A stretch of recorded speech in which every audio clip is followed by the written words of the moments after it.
दिन भगवान धन्वंतरी की पूजा करने से जीवन में सुख समृद्धि ऐश्वर्य और अच्छी सेहत का आशीर्वाद प्राप्त होता है।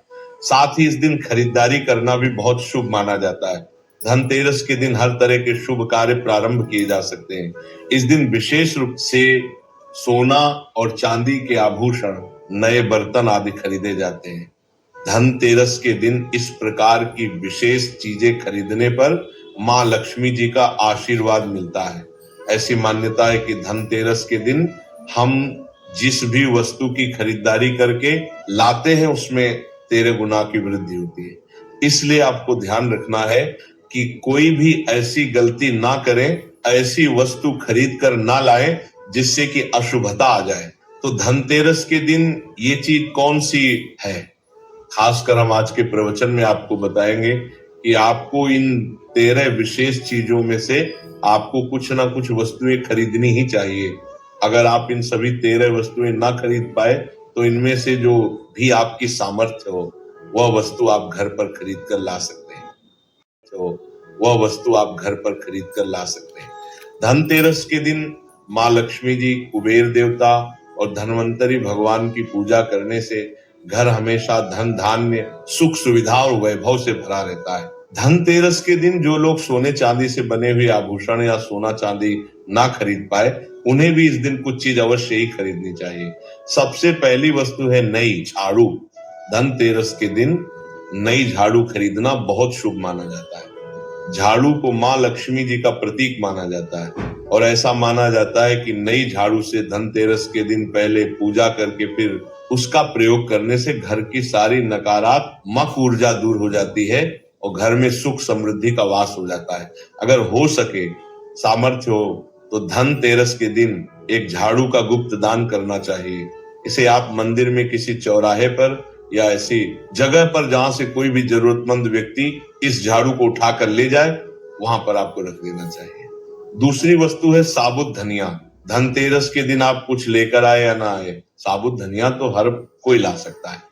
साबुत धनिया लाकर दिवाली के दिन उसे पूजा करने के बाद अपने ही घर में क्यारी में या गमले में डालना चाहिए और ऐसा करने से कहा जाता है कि घर में आपके जो भी धन है, जो भी आए हैं, उसमें बरकत होने लगती है। अगर आए दिन अनावश्यक रूप से खर्चे होते हो तो उसमें भी रोक लग जाती है। इस दिन नमक भी खरीद कर लानी चाहिए। नमक अगर आप डली वाला लाते हैं तो और भी शुभ है, लेकिन आजकल डली वाला नमक मिलना हर जगह मुमकिन नहीं होता है। तो आप जो भी नमक आपको मिल पाता हो वो नमक आप इस दिन घर पर लेकर आए। धनतेरस से लेकर दीपावली के अगले दिन गोवर्धन और भाई दूज तक आप इसी नमक का प्रयोग करें और इन 5 दिनों तक लगातार आपको नमक का पोछा भी घर में लगाना चाहिए। ऐसा करने से एक तो दरिद्रता दूर हो जाती है और घर से नकारात्मक ऊर्जा भी दूर हो जाती है। चौथी वस्तु जो आपको घर पर लानी चाहिए वो है गोमती चक्र। कहते हैं कि जिस घर में गोमती चक्र होता है वहां सुख, सौभाग्य और समृद्धि की वृद्धि होती है। गोमती चक्र घर पर रखने से वास्तु दोष भी दूर हो जाता है और अगर घर परिवार में किसी भी सदस्य में आत्मविश्वास की कमी हो तो धनतेरस के दिन गोमती चक्र लाकर उनके हाथ से पूजा करवाकर फिर बाद में आपको इन गोमती चक्र को अपने मंदिर में या फिर धन रखने के स्थान पर आपको रख देना चाहिए। ऐसा करने से जो भी संबंधित परेशानी है वो दूर हो जाती है। आपको ये सारी वस्तुएं मार्केट में, पूजा वाली दुकान में बहुत आसानी से मिल जाएंगी। 5वीं वास्तु है कौड़ियां।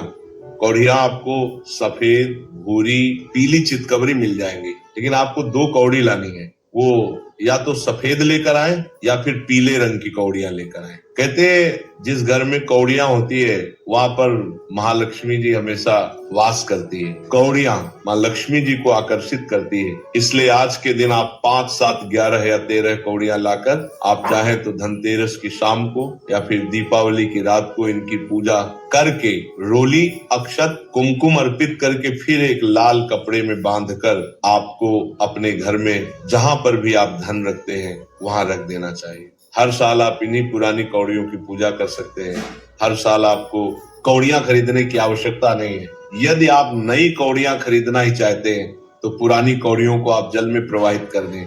छठी वस्तु है श्री यंत्र।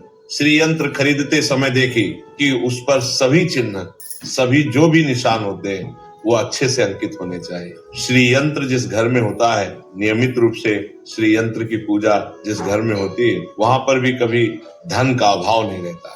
श्री यंत्र की उत्पत्ति को लेकर धार्मिक पुराणों में उल्लेख मिलता है कि एक बार महालक्ष्मी जी अप्रसन्न होकर पृथ्वी से वैकुंठ लोक चली गई।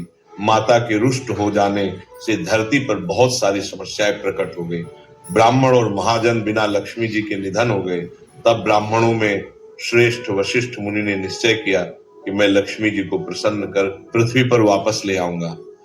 जब मुनि वशिष्ठ वैकुंठ में जाकर महालक्ष्मी जी से मिले तो उन्हें पता चला कि महालक्ष्मी जी तो अब प्रसन्न है और वह किसी भी स्थिति में पृथ्वी पर आने को तैयार नहीं है। तब वशिष्ठ जी ने वहीं पर बैठकर भगवान विष्णु की आराधना शुरू कर दी। नारायण ने प्रसन्न है होकर मुनि वशिष्ठ को अपने दर्शन दिए। वशिष्ठ जी ने श्री हरि विष्णु से कहा कि हम पृथ्वी पर बिना लक्ष्मी जी के बहुत दुखी हैं। हमारे सारे आश्रम उजड़ गए, धरती पर वैभव खत्म होने वाला है। ये सुनकर भगवान विष्णु वशिष्ठ मुनि को साथ लेकर महालक्ष्मी जी के पास गए और उन्हें मनाने की कोशिश की, लेकिन फिर भी महालक्ष्मी जी नहीं मानी। तब उन्होंने कहा कि मैं किसी भी स्थिति में पृथ्वी पर वापस जाने को तैयार ही नहीं हूँ। जब चारों दिशाओं में महालक्ष्मी जी के पृथ्वी पर वापस न आने की बात फैल गई, तब देवताओं के गुरु बृहस्पति जी ने एक युक्ति सुझाई।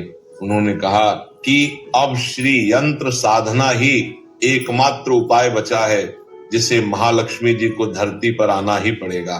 गुरु बृहस्पति जी के निर्देशों से श्री हरि ने धातु पर श्री यंत्र का निर्माण किया और उसे मंत्र सिद्ध प्राण प्रतिष्ठा युक्त करते हुए दीपावली के 2 दिन पूर्व धन त्रयोदशी को श्री यंत्र पर स्थापित करके विधि विधान से उसका पूजन किया।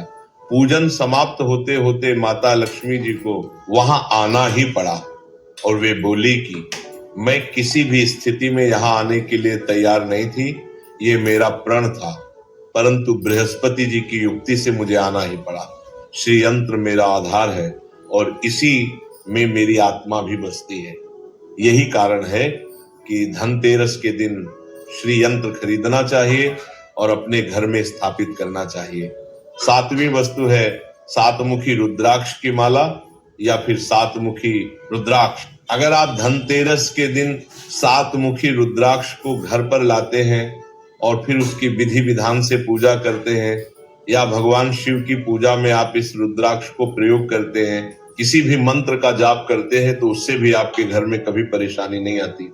किसी प्रकार का कोई अकाल मृत्यु का भय नहीं रहता, क्योंकि दीपावली दीपों का त्योहार होता है और इस दिन अपने घर में सामर्थ्य के अनुसार दीपक जलाए जाते हैं। धनतेरस के दिन भी दीप जलाने चाहिए। अगर आप चाहते हैं आपके घर में साक्षात महालक्ष्मी जी का वास सदा बना रहे, पूरे वर्ष भर आपके घर में धन की कोई कमी ना रहे, आपको कभी कर्ज लेने की नौबत ना आए, तो ऐसे में धनतेरस की शाम को आप 13 दीपक घर के अंदर और 13 दीपक घर के बाहर जलाएं।